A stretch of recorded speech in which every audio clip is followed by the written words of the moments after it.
The mystery on Nessus begins to unfold further. Failsafe guides the Guardian to samples across the planetoid as strange energy signatures emerge.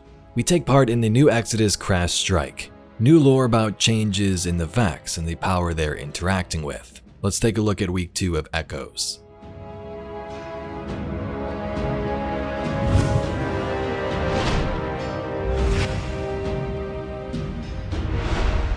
We first begin at Failsafe. Last week we found the mysterious crash site and VEX acting strange.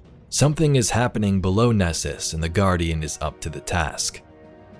This week, Failsafe begins by assessing whether this is a regional phenomenon or if something else is behind it.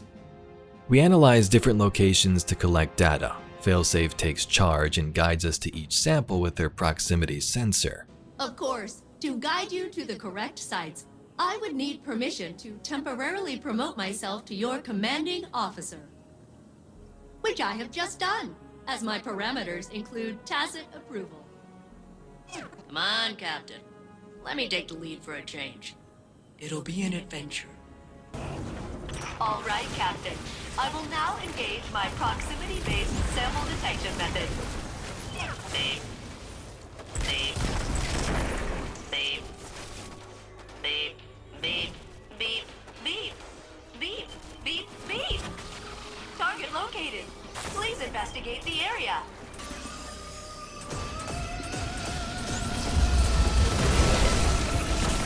Wait, something's wrong here.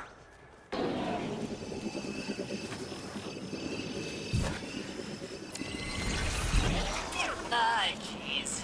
This isn't right either. Sorry. Sorry, Captain. I think I kinda led you into an ambush before. Let me try this again. Beep. Beep. Beep. Beep. Beep.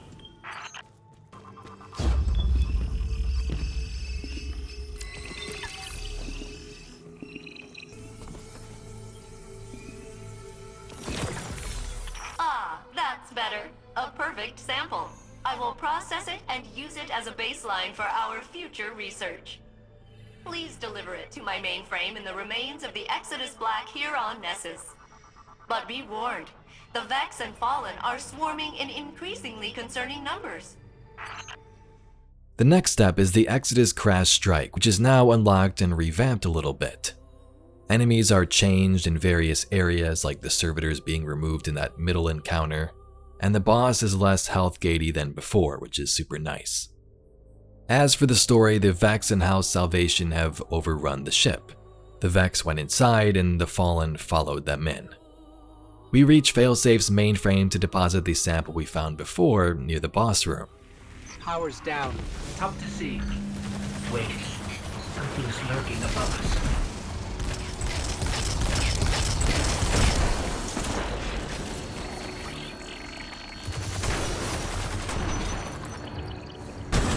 I hope these elites do not linger. I've got enough problems without adding them to the mix. Sorry, Failsafe. A lot of unwelcome attention landed on your doorstep. You and the captain came back. That's nice. With that now deposited, Failsafe locates an energy signature. The Guardian must locate it in the breach executable activity and then complete it. At the helm, Ikora speaks about this new VEX threat.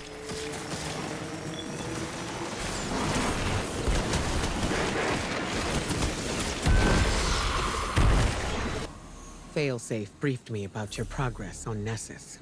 She seems pleased that things are going so well. I'm concerned they're about to get worse.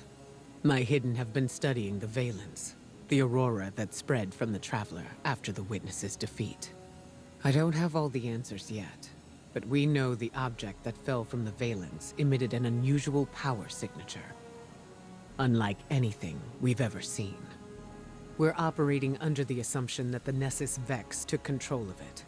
Their new behavior could be a result of interfacing with an unknown variable.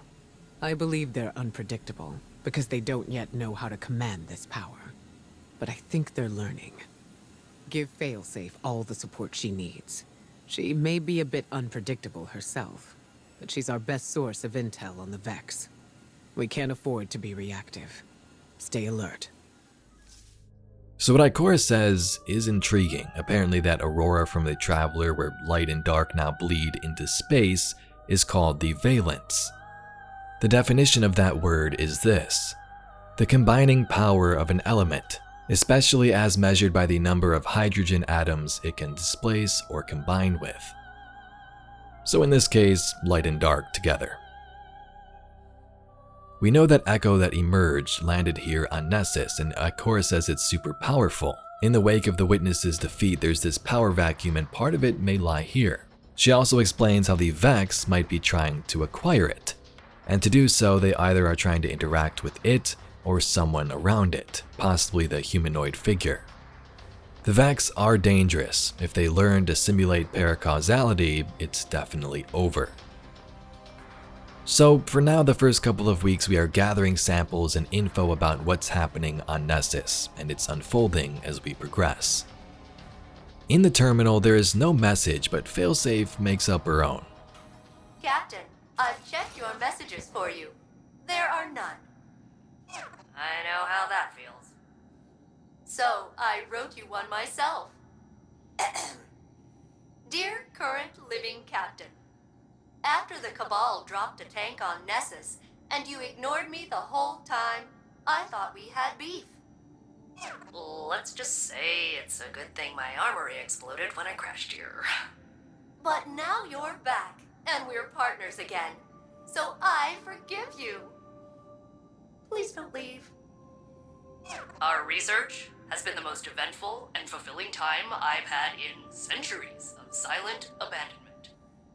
It's good to be part of a team again. And Captain, remember, you're part of the team too. I know what it's like to have to be the strong, silent type. Through no choice of my own. Anyway, if you ever want to chat with someone who is a good listener... I'm a good listener. And I have a lot of free time. Don't be a stranger. In the lore entry that accompanies this week's mini-story, the lore reports describe various encounters with the VEX on Nessus, noting their unusual behavior and glowing symbols around their necks.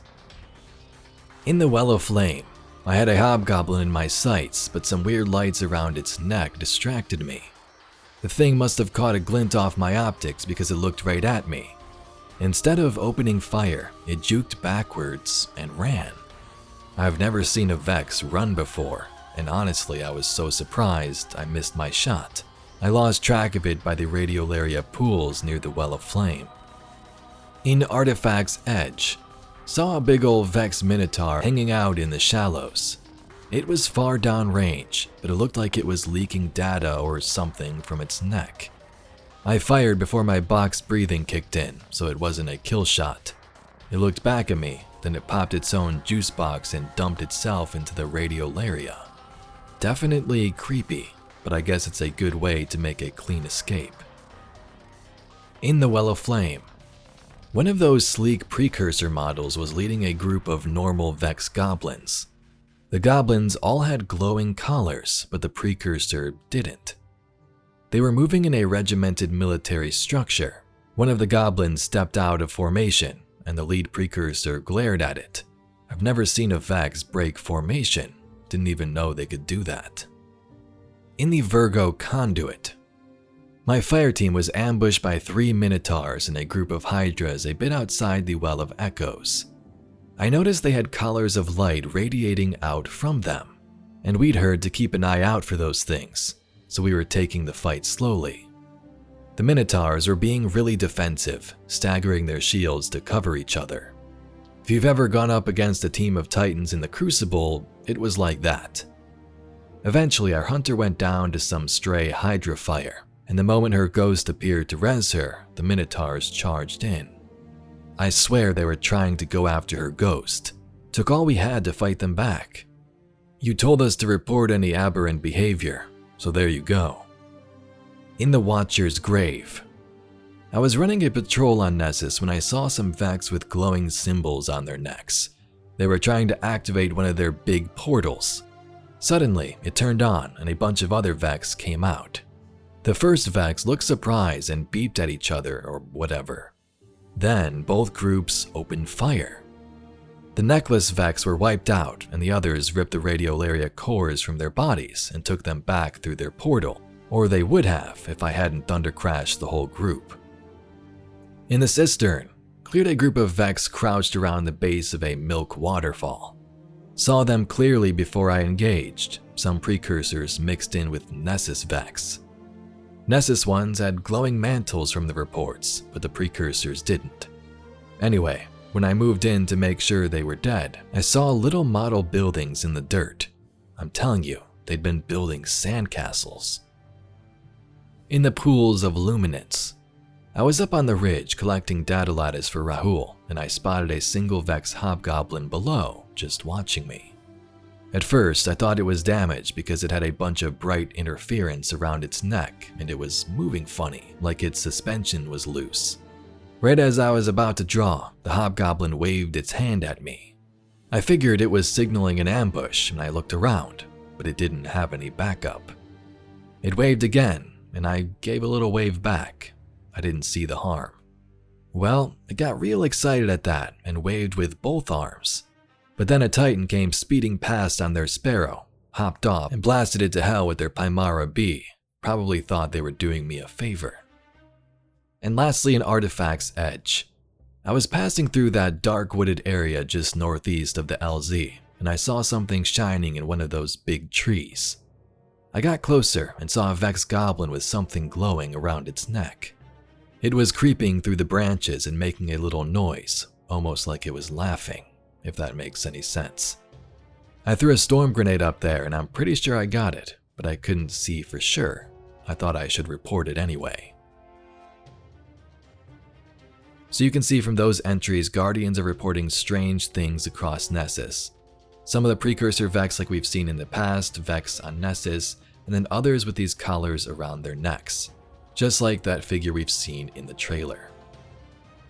But Guardians, that's all we got for today's video, information about week 2 of Echoes. If you'd like to see some more Destiny news, lore, and mysteries like this video, please be sure to subscribe to the channel. I thank you very much for watching and I'll catch you all in the next video.